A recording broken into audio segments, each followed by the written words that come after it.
제가 네, 가운데 오세요. 네. 이쪽으로 오세요. 네, 저희 인사하고 앉을까요? 네. 네. 안녕하세요. 구도조의 편지는 감독 박유입니다. 반갑습니다. 네, 안녕하세요. 분리절편 소녀에서 혜영 역을 맡은 김혜연입니다. 네, 저희 자리에서 이야기 이어가도록 하겠습니다. 되게 오랜만에 이 사각마당 새로 오픈하고 나가지고 처음 홍대를 왔는데 정말 밖에 되게 불타는 금요일이 벌어지고 있어서 여러분들이 영화 안에서 되게 불타는 어떤 이 열정을 보셨겠지만 되게 놀라운 광경을 좀 보고 오기도 했었어요. 먼저 이제 영화가 또 개봉을 하고 또 많은 또 좋은 반응들을 얻고 있는 상황인데 김현정님부터 관객분들한테 오늘 또 함께 하는 시작에 또 인사를 부탁드리겠습니다. 어려운 시국 그런 시국에 이렇게 극장에 와주셔서 그리고 영화를 봐주셔서 너무너무 감사합니다.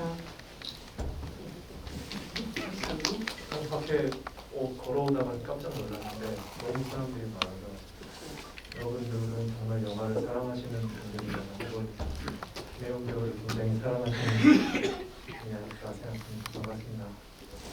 네, 김혜영 배우를 사랑하시는 분이 더 많을까요? 그냥 영화만 보러 오신 분이 더 많을지 오늘 저희 아마 이 올라오는 댓글을 좀 보다 보면 좀 더 느낌이 올 것 같고 한 두 개 다 사랑하시니까 이 자리에 또 오시지 않았을까 싶네요. 여러분들 지금 여기에 QR코드 통해서 들어오시면 저희 함께하는 오픈 채팅방 들어오실 수 있는데요. 오픈 채팅방에서 또 질문도 남겨주시고 저희 또 뭐 감상 같은 것도 괜찮을 것 같아요. 남겨주시면 3분 정도 뽑아서 사인 포스터 드린다고 하니까요. 열심히 올려주시고 또 저희 이야기에 귀를 또 기울여 주시기 바랍니다. 저희 이 영화를 보고 와 어떤 이 혜영이라는 캐릭터 자체가 지금까지 한국 영화에서는 한 번도 본 적 없는 여성 캐릭터라는 생각을 했었던 것 같아요. 단순히 그냥 과격하다 뭐 좀 이런 게 아니라 자기 연민이 이렇게도 없는 캐릭터를 본 적이 있는가? 자기 변명이 없는 그런 캐릭터이기도 했고 굉장히 독창적인 그런 여성 캐릭터를 만난 것 같다는 생각을 하면서 봤던 영화였던 것 같아요. 감독님, 이 혜영이라는 캐릭터 자체에 사실 뭐 다른 인터뷰에서도 그런 말씀 많이 하시기도 했지만 그 어떤 중장비 농성을 벌이는 중년 남성이라는 어떤 표면적인 부분에서의 변주를 제외하고도 이런 여성 캐릭터를 만드는 데까지 감독님 마음속에 어떤 원형 같은 이미지가 있으셨어요? 글쎄요, 어떤 게 있어서 그거를 구현하거나 이렇게 만들어냈다기보단 원래 있던 거에서 마음에 안 드는 것들을 제외하고서 나온 캐릭터 같아요. 그러니까 일반 다른 이제 흔히 나오는 영화들에서 여성 캐릭터들이 뭐 이렇게 뭔가를 배워서 그걸로 뭐 적을 무찌르는데 막 보통 사람은 하기 힘든 그런 것들을 막 하잖아요. 근데 그러한 것들이 저는 너무 현실적이지 않고 그런 캐릭터가 매력이 있나 싶어서 이제 그런 것들을 다 빼내면서 그러면서도 이제 이 아이가 끝까지 갈 수 있는 힘은 어디에서 무엇을 내가 이 아이에게 주면 갈 수 있을까 거기서 이제 뒤돌아보지 않고 맞으면 때리고 찌르면 튀어나오는 그런 어떤 되게 1차원적인 그런 반응을 갖고 있는 아이를 만들면 어떨까 그런 되게 캐릭터입니다. 거의 뭐 그런 캐릭터로 치자면 남자로 치면 거의 저는 강철중밖에 생각이 안 날 정도로 무대포에 그냥 오는 것에 대해서 가장 1차적으로 반응하는 그런 되게 보기 드문 캐릭터였던 것 같아요. 그게 오히려 판타지처럼 느껴질 만큼 그랬던 것 같기도 하고 배우님 같은 경우도 사실 시나리오를 딱 봤을 때 말하자면 이 아이가 하는 어떤 행동들의 뭐 이유가 있다거나 뭐 그 사람 당위가 있다거나 이런 게 없는 친구잖아요. 근데 이런 친구들을 사실은 근데 관객들한테 설득을 해야 되는 작업을 한다는 게 단순히 이 영화를 찍는다 만다, 뭐 출연을 한다 만다보다 훨씬 더 내가 과연 할 수 있을까에 대한 걱정도 굉장히 많이 들었을 것 같은 숙제 같은 부분이 있었을 것 같아요. 네, 맞아요. 저도 처음에 시나리오를 받았을 때 보면서 계속 어떤 이유를 찾으려고 했었는데 감독님께서 이 친구는 이런 친구이다 라고 말씀을 해주시니까 아, 성격이 이런 친구일 수 있겠다라는 생각이 들면서 한편으로 걱정을 했던 부분은 이제 제가 그 분노를 납득이 가게끔 잘 표현을 할 수 있을까였는데 제가 어떤 평을 봤는데 여기 계신 분들은 어떻게 보셨을지 모르겠지만 어떤 평을 봤는데 영화 처음에는 이 친구가 왜 화를 내는지 이해가 안 가다가 영화가 끝날 때쯤 내가 이해를 하고 있다라는 평을 봤어요. 근데 그 말이 너무 좀 감격스러웠고 내가 그래도 한 분이라도 납득을 시켰구나라는 생각이 들어서 좀 한편으로 뿌듯했습니다. 사실 배우의 힘이라는 건 이제 실제로 움직이고 살아있는 배우가 시나리오로 들어가서 만들어내는 힘이라는 게 그런 것 같아요. 감독님 스스로도 굉장히 한 10년 정도 준비하셨던 오랫동안 잡고 있었던 또 시나리오를 알고 있는데 이렇게 이 차원에 있었던 시나리오가 김혜은이라는 배우를 만나서 이만큼의 어떻게 보면 생명력을 갖고 있구나라는 그 느낌을 현장에서나마 느끼셨을 것 같고 편집하면서도 그 완성된 영화를 스스로 보시면서도 굉장히 느꼈을 것 같은데 가장 그 부분에 있어서 이건 내가 그냥 글로 쓰는 어떤 걸로는 절대 표현할 수 없었다라고 생각되는 어떤 장면 같은 게 있으시나요?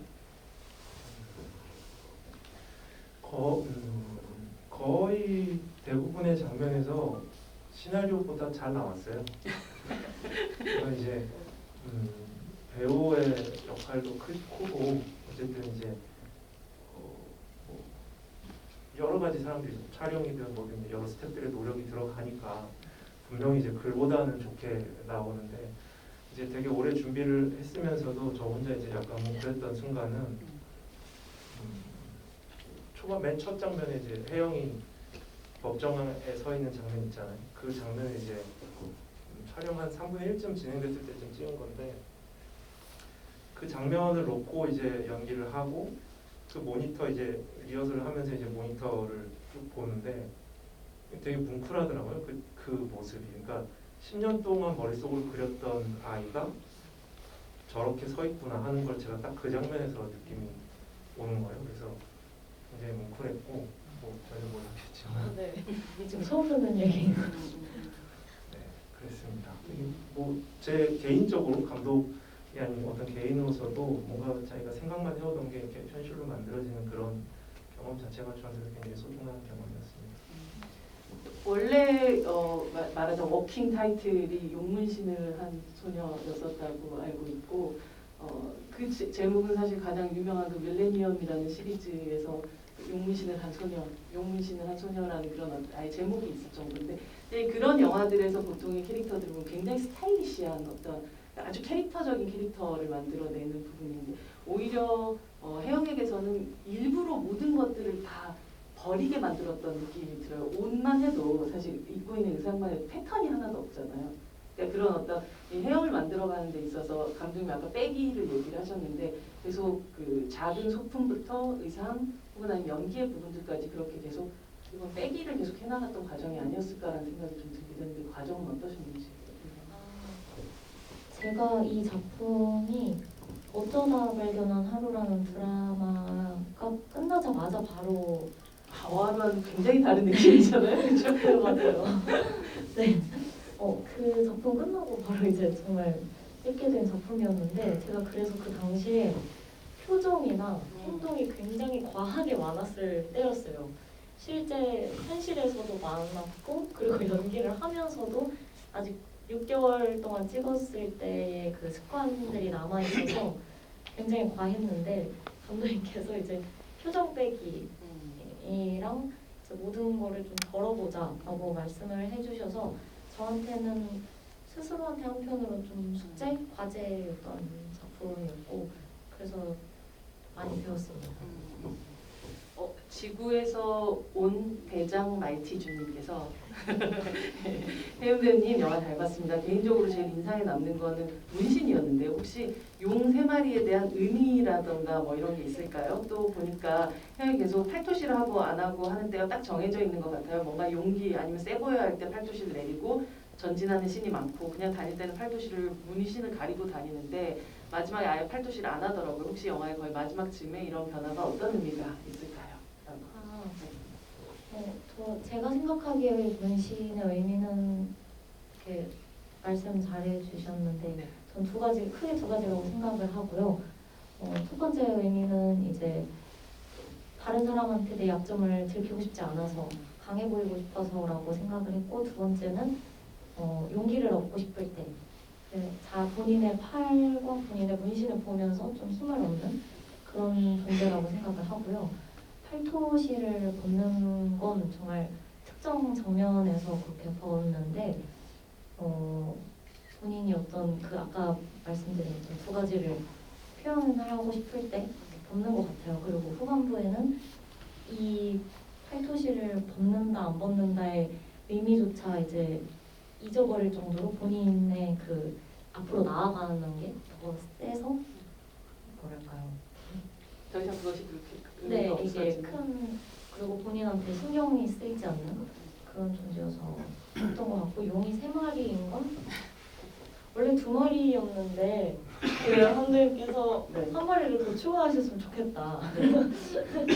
원래 촬영 초반엔 2마리였는데요.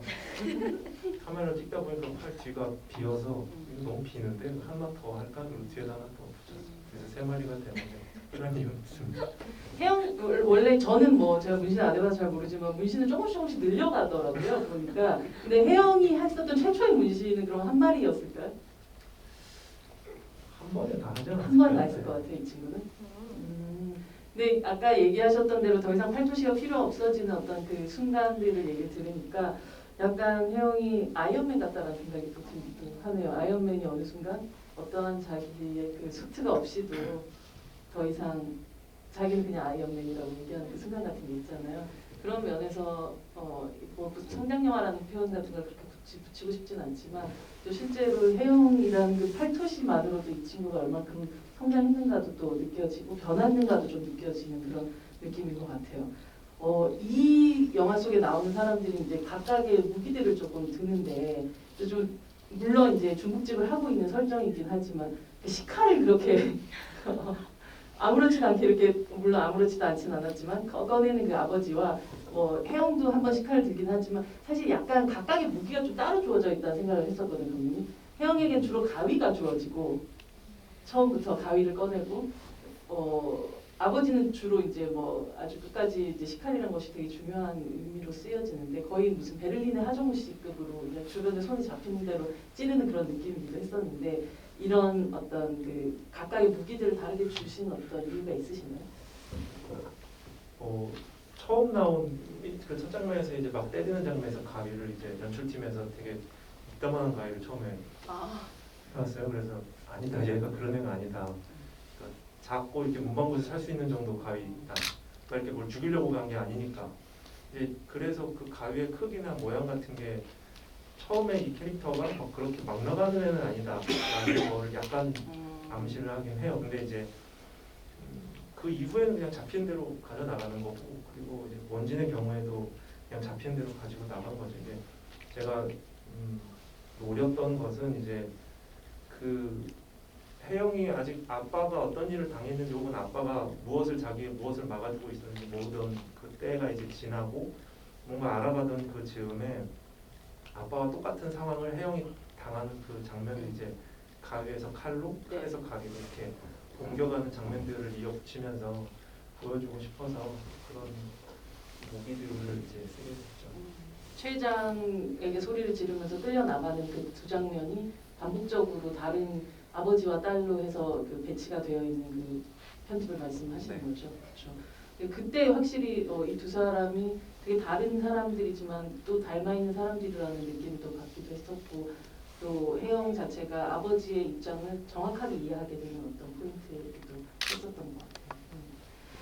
그 해피엔딩님께서 숨기지 않고 왜 아시는 분이세요? 제 팬카페 팬카페 명으로 다 활동하시는 분들이 많아서 숨기지 않고 거침없이 자신의 감정을 드러내는 혜윤으로서의 혜윤이라는 캐릭터의 부러움을 느끼신 적 없느냐 이런 질문을 하셨어요. 사실 우리 모두 혜연이처럼 살고 싶지만 혜영이처럼 살고 싶지만 그쵸 여기서 아마 캐릭터에서 네, 혜연이로서 혜영이한테 캐릭터의 부러움을 느끼신 적 있으신지에 대한 저는 그 하나를 보고 돌진을 하는 혜영이의 캐릭터가 부럽다고 느낀 적이 굉장히 많고 매 순간 그랬는데 본인의 어떤 감정을 숨기지 않고 다 드러내는 게 저는 찍으면서도 한편으로 좀 대리만족했던 것 같아요. 좀 시원함을 다른 사람들한테 이렇게 속에 있는 감정을 다 표출하면서 말하는 경우가 많이 없다 보니까 원래 성격은 어떠세요? 원래 이건 좀 과한 것 같아요. 이렇게 분노가 난다 이렇게 막 가리고 이런 적은 없지만 뭔가 그런 본인의 감정에 충실한 순간들을 찍을 때마다 굉장히 멋있고 부럽다라는 생각을 하는 것 같아요. 제가 김혜연 배우에 대한 자료조사를 좀 했더니 김포 중장비 학원 선생님께서 블로그에 자랑을 그렇게 하셨더라고요. 그래서 김혜연 배우가 3일간 페이로더 및 스키드로더 특훈을 받았습니다. 페이드로더는 매우 큰 장비라 김혜연 배우가 부담을 가질 줄 알았는데 겁없이 질주하는 모습을 보고 깜짝 놀랐다. 특히 스키드로더는 장난감 같다고 귀여워했다는 후기까지 남겨주셨더라고요. 이 어떤 특훈의 과정들이 어떤지 좀 궁금하네요. 사실 공터에서 정말 아무것도 없는 곳에서 마음껏 운전을 할 수 있게 해주셔가지고 정말 그냥 에라 모르겠다 이러고 막 밟고 있었고요. 실제로 운전을 해보니까 굉장히 위압감이 엄청나게 많이 느껴지는 차더라고요. 물론 내려서 봤을 때도 와 진짜 크다 싶었지만 정말 그 모든 걸 다 위에서 내려다보면서 운전을 하다 보니까 한편으로는 좀 많이 무서웠고요.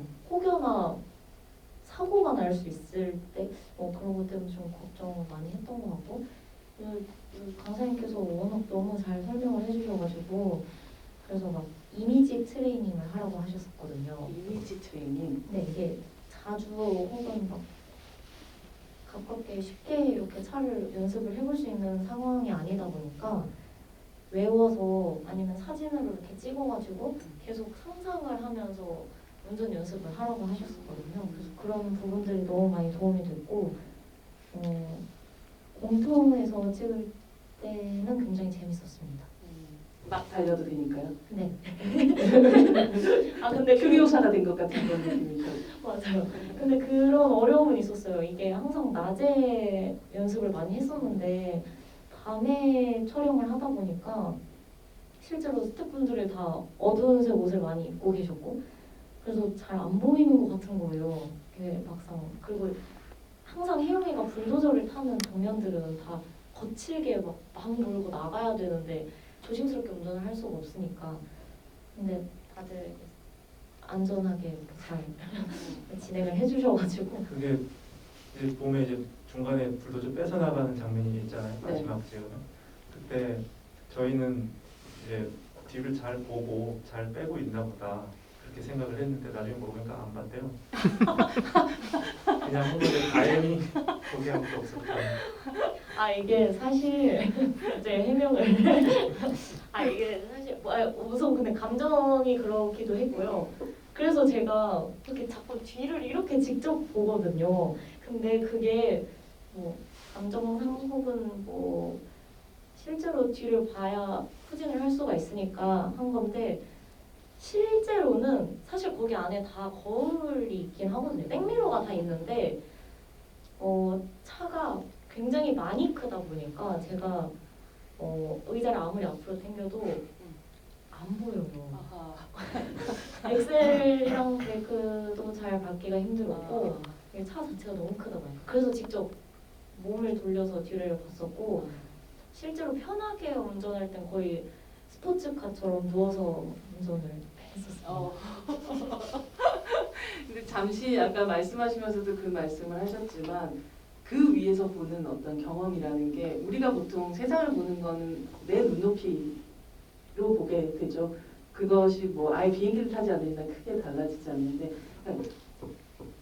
이 우리가 이게 서 있는 그 땅하고 바로 보이긴 하지만 그것보다 굉장히 높은 곳에서 어떤 세상을 바라보는 경험이라는 걸 한번 했다는 건 되게 다른 감흥을 좀 줬을 것 같아요.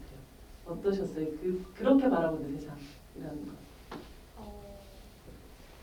저는 그 위에서 어떤 바라보는 감정보다 혜영이의 마음 상태가 지금 이 불도저의 크기와 비슷할 수 있겠다.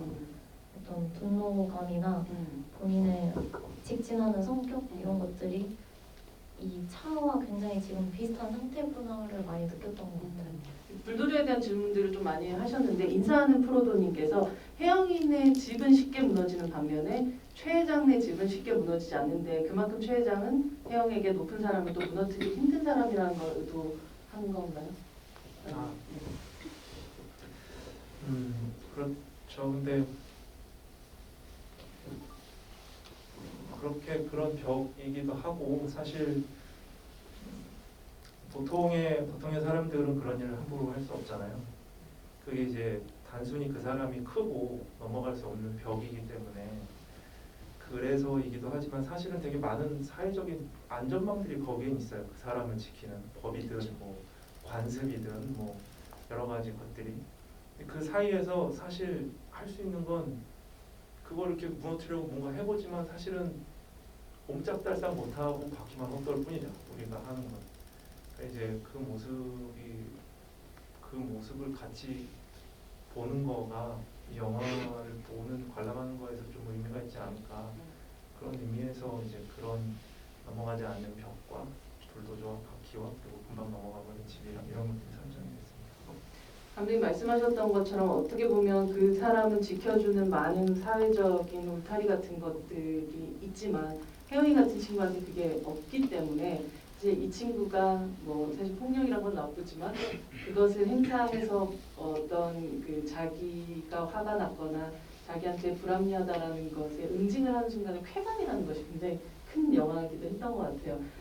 경찰서에서 왜 혜영이한테 또 왔냐고 머리 때리면서 김희창 배우이시죠? 이빨 막 쑤시면서 또 폭행이야? 라고 하면서 웃으면서 갈 때 진짜 달려가 참지 않고 막 때릴 때 되게 막 어떻게 보면 짜릿함 같은 것들이 좀 느껴지기도 하고 혜영이가 모든 사람들이 당연히 그냥 넘어갈 것 같은 것들을 그냥 절대로 넘어가지 않고 하는 그런 순간들 같은 게 짜릿함 같은 게 있는데 어떻게 보면 감독님이 이 시나리오 쓰시면서 세상에서 싫어했었던 어떤 유형들의 인간들을 약간 컬렉션을 해서 넣어놓은 것 같다는 느낌도 받고 세상의 사람들이 특히 아까 전에 뭐 중장비 같은 걸 배웠을 때 그 여자들이 나가가지고 그걸 쓸 데가 어디 있겠냐라는 식의 이야기들 같은 것들 그러니까 그런 어떤 감독님의 싫어하는 인간 리스트 노트 같은 게 있지 않을까라고 생각을 해봤어요. 네, 맞습니다. 일단 전 반말하는 사람을 되게 싫어하는데 초면에 반말하는 사람, 예를 들면 학교 선생님들, 이제 대학원에 가든 이제 가면 교수님들이 첫방에 반말을 하시는데 이제 저도 이제 막 반항기가 있을 때는 저도 반말을 했어요, 그냥. 그러니까 그렇게 대하는 사람은 나도 이렇게 대한다는 그런 그거를 계속 하다 보니까 되게 피곤해지더라고요. 그래서 이제는 웬만하면 그렇게 안 하는데 그런 사람들 뭐 되게 자기의 폭력은 별거 아니라고 생각하고 근데 어쨌든 아무런 폭력도 하면 안 된다는 어떤 규율이 있다면 그 규율을 양쪽 다 지켜야 되는 거죠. 그런 사람들 이제 그런 몇몇 리스트들이 저기에 존재하죠. 혜영이라는 캐릭터가 어디서 나왔나 이제 좀 알 것 같기도 하네요. 그 이모하고 이제 뭐 식혜 마시면서 이야기할 때 태도를 보면 이 아이가 언제부터 이런 느낌의 아이로 바뀌었을까에 대한 생각을 하게끔 됐던 장면이기도 했어요. 이모들이 아마도 엄마를 대신하는 어떤 여성의 인척이라서 그럴 수도 있겠지만 굉장히 그냥 평범하고 되게 착한 아이처럼 보이기도 하거든요. 어떻게 보면 이 혜영이라는 아이의 변화가 언제부터 시작이 되었을까? 당연히 어머니가 돌아가신 그 시점이었을까? 아니면 그냥 서서히 이렇게 변해왔었을까? 아빠하고 이야기할 때도 보면 이게 약간 지금 어린 시절에 아이들이 아버지와 대화할 때 그 반말을 쓰는 그런 느낌 같기도 했거든요. 그러니까 뭔가 어떤 관계에 있어서 나이가 서로 안 들어버린 것 같은, 거기서 멈춰버린 것 같은 느낌이 들기도 했었는데, 그렇게 혜영이를 중심으로 뭐 이모부를 만날 때, 이모를 만날 때, 아버지를 만날 때, 혹은 자기를 무시하거나 좀 괴롭히는 세상의 어른들을 만날 때 조금씩 다른 태도를 좀 보이는 방식으로 연기를 한다는 느낌을 받기도 했거든요. 그런 어떤 그 혜영의 태도들에 대해서 조금씩 설정을 하고 들어가셨는지. 저는 제가 생각했을 때는 혜영이는 뭔가 본인한테 악이 있는 행동을 안 하면 저는 사람마다 레드 버튼이 있다고 생각을 하거든요.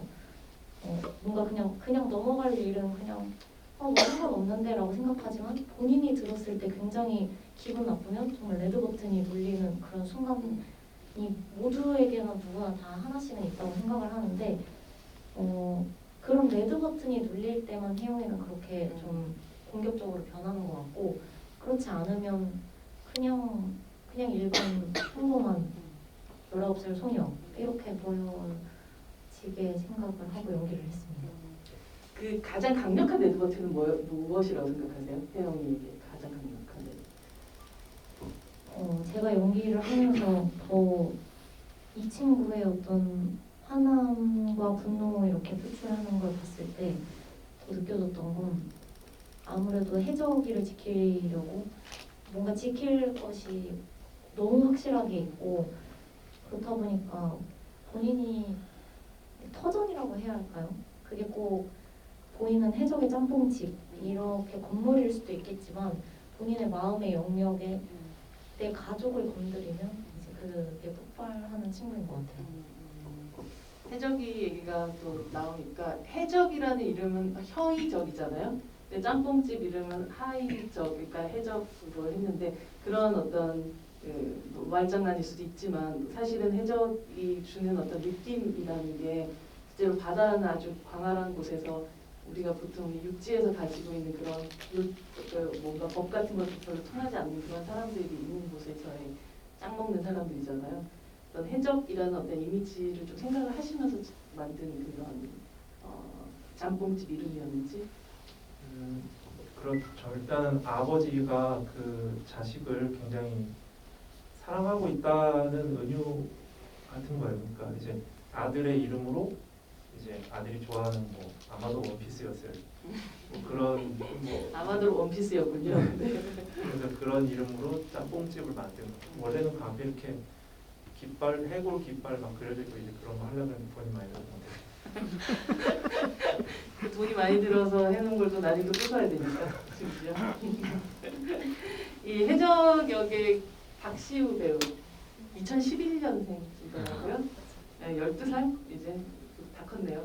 그렇긴 하지만 뭐 저는 혜영 배우 같은 경우도 아주 어린 시절부터 연기를 해왔던 배우이기 때문에 뭐 아역 배우가 있다고 생각하지 않고 그냥 어린 배우, 그냥 나이가 좀 어린 배우고 나이가 좀 더 많은 배우가 있다 이렇게 정도의 차이인데, 그래서 이 연기를 하는 순간에 함께 있는 배우가 이 사람을 그냥 어린이로 치고 아역 배우로 치는 게 아니라 같이 일하는 동료로 이렇게 바라볼 때 그 배우들의 힘들이 확 올라온다는 느낌을 받았는데, 특히나 해적이랑 혜영이 함께 있는 순간들의 연기들이 더욱더 좋았다는 느낌을 받았었거든요. 근데 그건 그 뜻은 이 박시우 배우한테 또 이제 그 함께 앙상블을 하면서 받았던 에너지가 꽤 크지 않았을까 싶기도 했거든요. 어떠셨어요? 두 사람이 함께 감정적으로 말하자면 들어가야 되는 그 후반부 장면들 같은 경우 찍을 때는. 제가 시나리오를 읽고 나서 감독님이랑 미팅을 하면서 아마 제일 먼저 말씀드렸던 게 해적이랑 굉장히 친해져야 될 것 같다.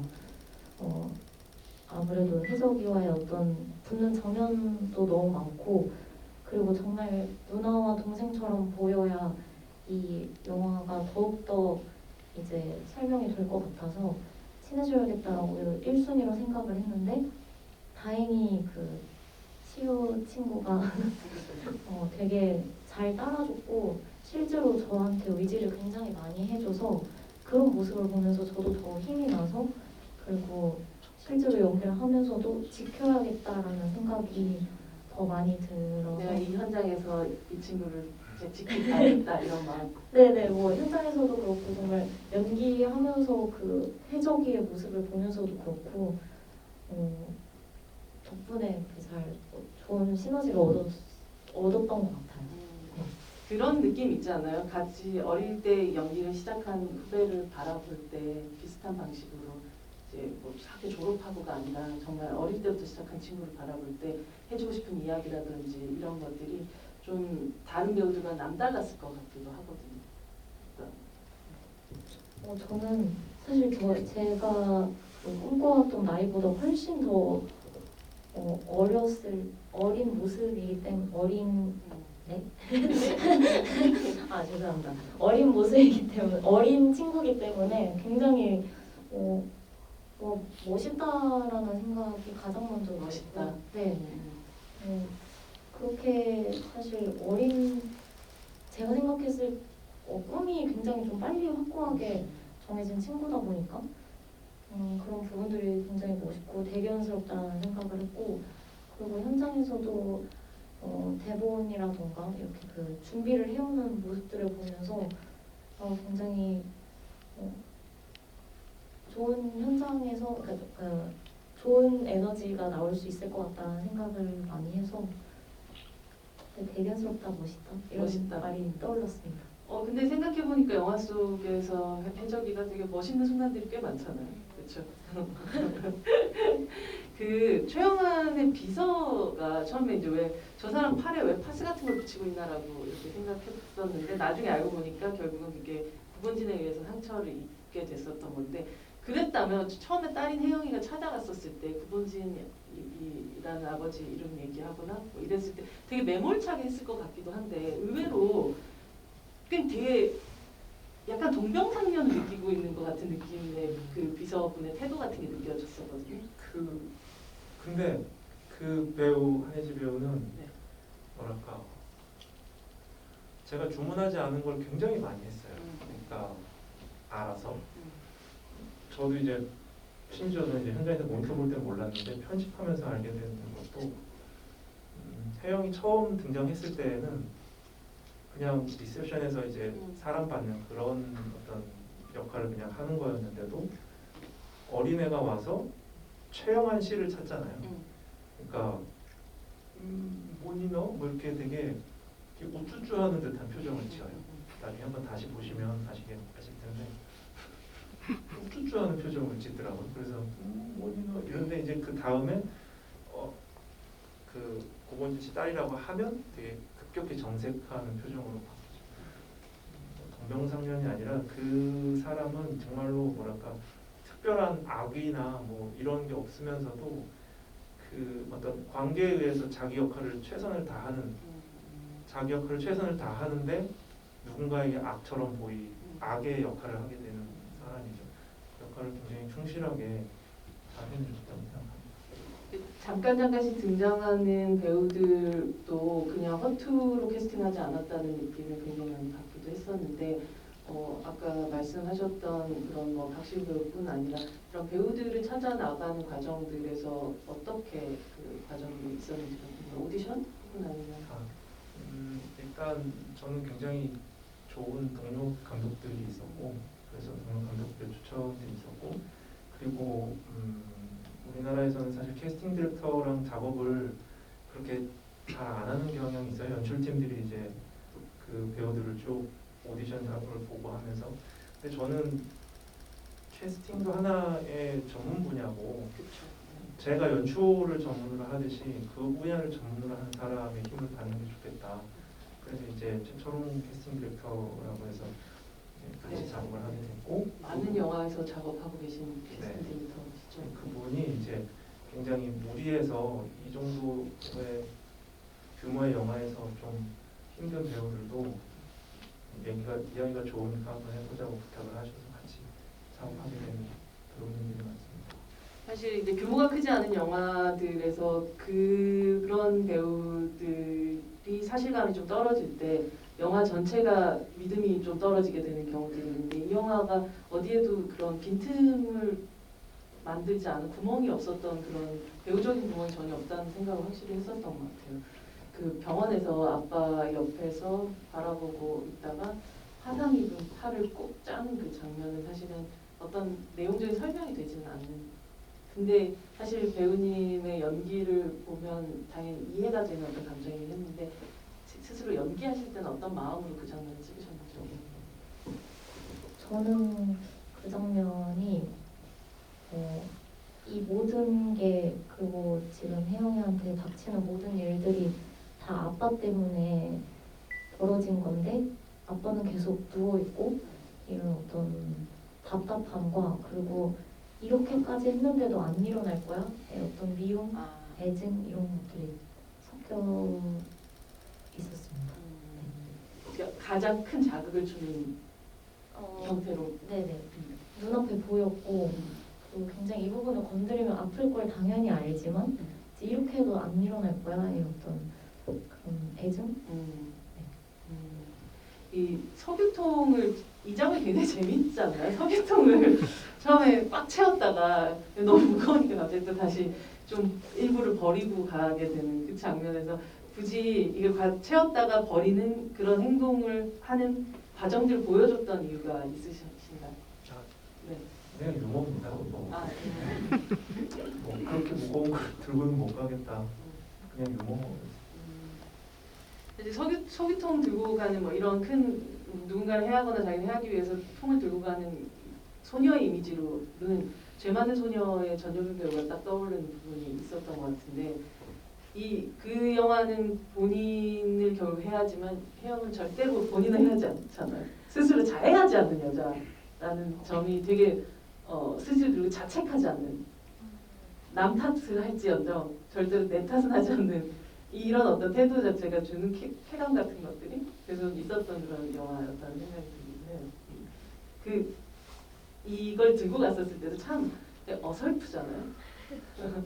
혜영이 하민이 이 모든 어설픔을 감독님이 짧게 만들어주셨던 그런 유머를 제외하고 우습게 보이지 않게 하기 위해서 되게 어떻게 보면 노력하셨을 것 같다는 생각이 들기도 했었어요, 영화에서.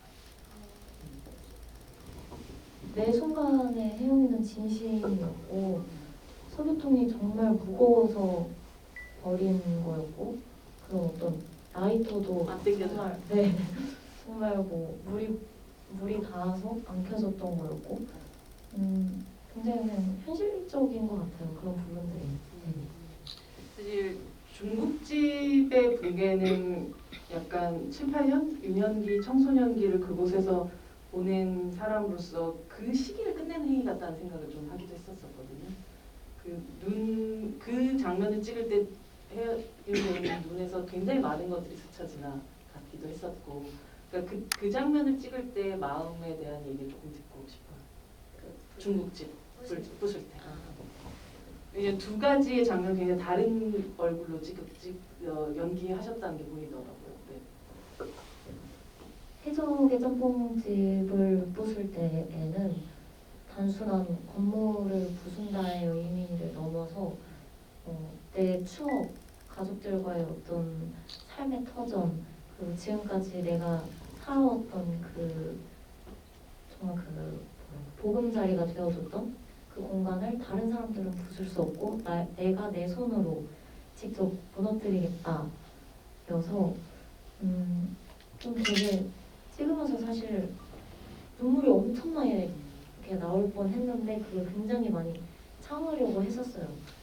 그래서 왜냐면 이 공간 안에서 정말 잠자고 뭐 행복했던 순간들도 있을 거고 안 좋았던 기억들도 있을 거고 그런 어떤 과거를 다 생각을 해보려고 하니까 좀 많이 감정들이 올라와서 오히려 참으려고 하면서 그 곳을 부쉈고 이제 최영원 회장님 집은 정말 살기가 많이 느껴지게끔 이 세상의 어떤 부당함을 그 집에다 표출하는 느낌으로 그렇게 연기를 했었습니다.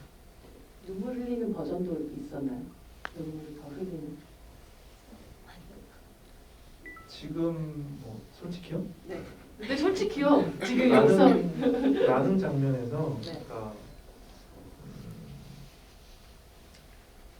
오는 눈물이 나는 장면들이 있었죠. 예를 들어 아까 그 팔을 쥐어짜는 장면에서도 감정이 더 올라갈 수도 있겠다 싶어서 눈물이 나는 장면도 한번 부탁을 했었고, 이모랑 싸우는 장면에서도 이제 동생이 다친 거에 마음이 크게 상했을 수도 있으니까 거기서도 눈물이 보일 수도 있겠다고 생각했던 게 있고, 뭐 중국집을 부수는 것도 마찬가지고, 심지어 아까 처음에 말씀드렸던 그 법정 장면도 약간 좀 공손한 버전도 있어요.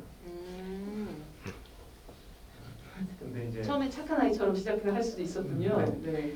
근데 이제 저 여기 영화에 쓰인 것은 맨 마지막에 찍은 마지막 테이크인데, 그냥 다 두고 마음대로 해봐라 라고 했더니 마음대로 한 거였죠. 그게 제일 맞았고, 맨 처음에 이제 그 장면을 놓고 여기에 맞는 걸로 다 채워넣자 하고 편집을 해나가죠. 오히려 그걸 기준점으로 잡으셨던 거군요.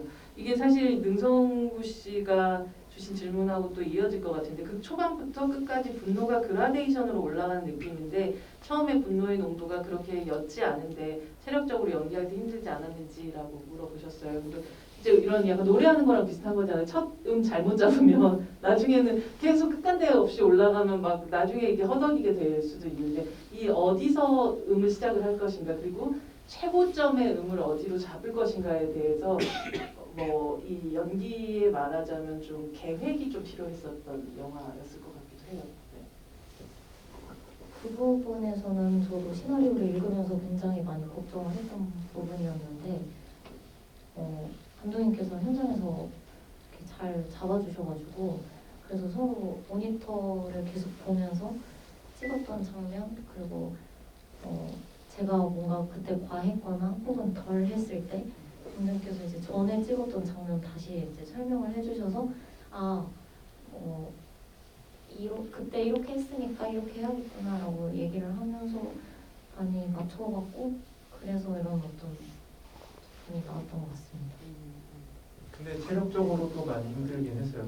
지금 제가 오늘 구체적인 얘기를 많이 드리는데, 오늘 뭐 영화 보고 나서 하는 지부이니까 구체적일 수 좋죠. 네. 그 이제 처음에 애들 패고선 버스 타고 오는 장면에 이제 되게 멍 때리고 보여주는 장면이 있잖아요. 네, 네. 그 장면이 사실상 거의 더위 먹은 상태에서 찍은 거예요. 그러니까 그 장면 찍기 전에 찍은 게 팔 병진이라고 팔 잡아 빼면서 이렇게 쭉 걸어 나와서 네. 보험 사기 아니야 하고 하는 그 장면인데, 그게 한 40테이크 간 장면이거든요. 가장 많이 간 장면 중에 하나인데, 이제 여러 가지가 맞지 않아서 계속 가다가, 저는 이제 그늘 아래서 한 번 더 다시 가죠 계속 말만 했지만, 정말 갑자기 더워지는 날이었어요, 그날이. 그래서 마지막에 오케이, 네, 우선 이제 그거 말고도 이제 또 이어 찍어야 될 것도 있으니까 찍고 나서 잠깐 사라진 거예요. 배우님이. 그래서 이제 그 시는 끝나고 도좀 끝나고 이제 같이 이렇게 하다 가고 그랬는데, 봤더니 거의 쓰러져 있다고. 정신 잃으셔서 기억이 안 났나 보다. 기억이 거기까지였네요. 제가요? 맞아요. 거의 쓰러져, 거의 더위 먹은 상태가 된 거였죠. 그래서 그 다음에 버스 장면을 찍는데 자연히 표정이 나와서 저는 잘 찍었어요. 실제적으로 뭐 영화를 봐도 그냥 에너지를 쓰는 것 자체가 모두가 다 힘들 수밖에 없는 어떤 에너지, 그게 누르는 거든 표출하는 거든, 그러니까 육체적으로도 정신적으로 쉽지 않은 그런 역할이었을 것 같다는 생각 확실히 드는 것 같아요. 그런 부분도 있지만 사실 저는 아버지의 임종을 보면서 그 아이가 고생하셨어요라고 얘기를 하잖아요. 이 말이 되게 인상적이었었던 것 같아요. 그 말에 감독님은 만약에 그 마지막 인사가 굉장히 많을 수가 있을 텐데, 그 많은 인사 중에서 이 대사를 떠올렸던 이유를 좀 듣고 싶고, 배우님께는 그 말을 뱉을 때 어떤 톤으로 해야 되겠다라는 생각이 있었는지.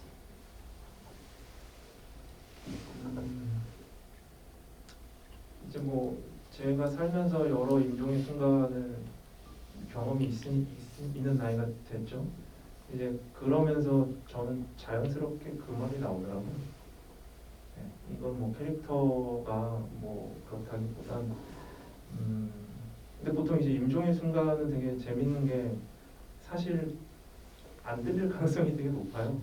돌아가시는 분. 그거를 이제 뭐 여러 사람이 모여서 그 임종의 순간에 말을 나눌 때 그 옆에 사람 들으라고 하는 건가? 뭐 이런 생각이 좀 들 때가 있거든요. 그래서 가능하면 조용하게 아버지만 들을 수 있도록 그 말을 자기의 마음을 전하면 좋겠다. 그래서 이제 저는 그렇게 했던 것 같고 그 말은 특별히 고민하지 않고 뭐 저에게 이제 사랑해요 뭐 이런 표현을 안 쓸 것 같은 친구입니까? 네. 자기가 못해왔던 어떤 것에 대한 뭐 마지막 사과 같은 느낌도 있어요. 태연배님은 어떤 마음으로 그 대사를 했다는 저는 좀 용서하겠다, 아빠를 용서해주겠다의 의미로 연기했었습니다. 감독님 또 생각과 또 배우의 생각은 조금씩 또 미묘하게 좀 다르기도 그에 하네요. 맞아서 좋은 영화가 나와요. 그러네요. 아니 혜영이 그 경찰에서 왼쪽 팔에 명중을 하잖아요. 근데 거기 왼팔에 문신이 많아서 총자국 괜찮겠다라는 생각이 들어 좀 안심이 되더라고요. 일부러 그런 그 팔에 총을 맞는다는 그 설정도 그냥 문신하고도 연결된 거. 사실 뭐 아버지랑 혜영, 원진이랑 혜영은 사실 거의 비슷한. 왜냐하면 아버지가 화상을 입는 팔도 왼쪽 팔인데 네, 맞죠. 그래서 이제 그 팔과 문신이 새겨진 팔, 가위와 칼 뭐 이런 식으로 이제 둘을 비슷한 상황을 겪게 되는 인물로 이제 설정하려고 많이 노력을 했죠. 그 총은 뭐 그 각도밖에 안 나와서 그렇게 된 건데 그러고 보니 아 문신의 총을 맞게 되는구나. 이것도 또 아주 아무 의미가 없는 그런 행위는 아니겠구나라는 생각은 들었습니다. 시간 진짜 금방 가네요. 4억 2천만 원 정도 되는 보험금이 들어오는 것 같은데 혜영이는 저 배달이 갈까요? 아니, 그 당장 그 배달은 갈까요, 안 갈까요? 근데 그 가은 리버파크 7단지인가요? 네. 아 거기가 주소가 없어가지고 갈 수 있을지 모르겠어요. 알바생이랑 싸우지 않으면 다행이에요.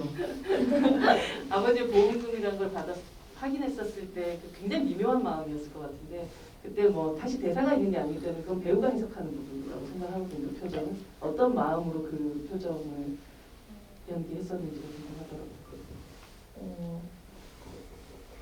항상 모든 순간 자꾸 이렇게 제가 보복적인 감정이라고 표현을 하는데 그 마지막 표정이 정말 복합적인 표정의 끝판왕이 아닐까. 되게 여러 가지 생각이 드는 것 같아요. 앞으로 뭐 그 해적이와의 어떤 그 미래도 있고 그리고 잊고 있었던 어떤 아빠에 대한 회상이 되는 순간이라고도 생각을 하고 그래서 네, 되게 복잡 미묘한 되게 혜영이가 이걸 보면서 어떤 마음이었을지 네. 그런 복잡 미묘함을 다 네네네. 안고 그걸 다 표현하려고 많이 노력을 했고 실제로 이렇게 띵띵하고 이렇게 그 금액 들어오는 게 뜨는데 거의 마지막에 그 진짜 마지막 촬영을 장면을 촬영을 했었는데 그때 정말 그런 마음이 들더라고요.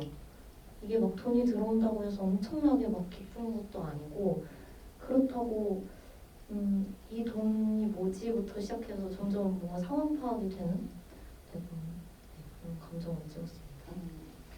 사실 한 감독과 한 배우가 그 시작을 함께 한다는 건 되게 큰 의미라는 생각이 들어요. 감독님에게도 불도저의 탄소년은 장편 데뷔작이시고 또 김연 배우님께도 사실은 영화로서의 첫 주연작이게 된 상황이라서 이 영화 불도저의 탄소년은 본인에게 어떤 의미로 이제 남을 것 같은지 그 얘기를 하면서 저희 마무리를 좀 해볼까 합니다.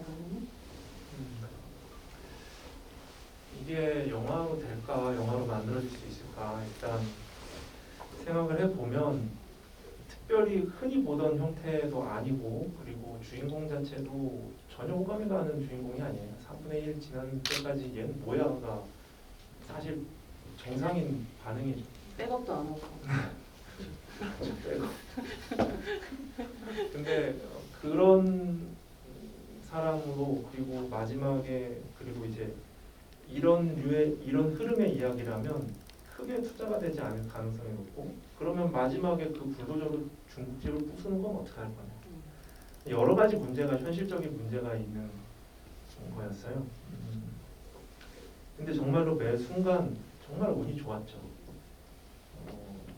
매 순간 운이 좋았고 그리고 심지어는 만들어져서 마지막에 편집을 하는 그 과정, 편집이 끝나고 음악하고 후반 작업하는 그 모든 그 결정의 순간순간이 다 운이 좋았어요. 저는 결과가 어떻게 나오든 혹은 뭐 발로 쓴 시나리오냐 뭐 영화가 뭐 이까이냐와 굉장히 훌륭한 영화다라는 평을 동시에 받고 있는데 그럼에도 정말 굉장히 다행이고 뿌듯하고 그리고 김혜영 배우에게 고맙게 생각하고 있습니다. 감독님께 박수 부탁드립니다.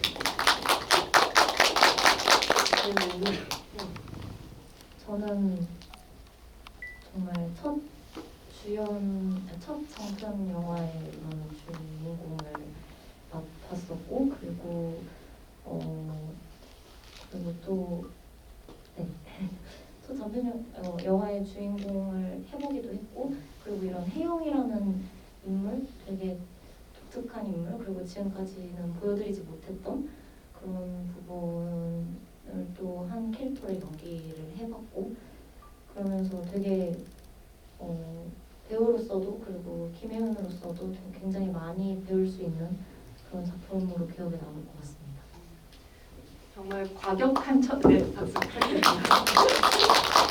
감독님도 배우분도 되게 과격한 첫삽을 뜬 그런 영화라는 생각이 들고 특히나 이 사부에 든 내용물은 어디에서도 본 적이 없다는 것 자체가 신인 감독 혹은 어떤 신인 배우로서 보여줄 수 있는 가장 또 아름다운 결과물이라는 생각이 들어요. 더 노련하고 더 뭐 큰 작품들은 앞으로 계속 더 찍어 나가시겠지만 이만큼 플랜 B가 없는 영화를 본 적이 없는 것 같아요. 그런 면에서도 여러분들이 그 열정 혹은 아니면 이 마음 같은 것들을 좀 느끼셨었을 그런 영화지 않았을까 싶기도 하고 오늘도 또 끝나고 이렇게 또 구체적인 얘기들도 같이 들어볼 수 있어서 굉장히 즐거웠던 자리였던 것 같습니다. 여러분들께 마지막 인사하면서 저희 자리 마치도록 하겠습니다.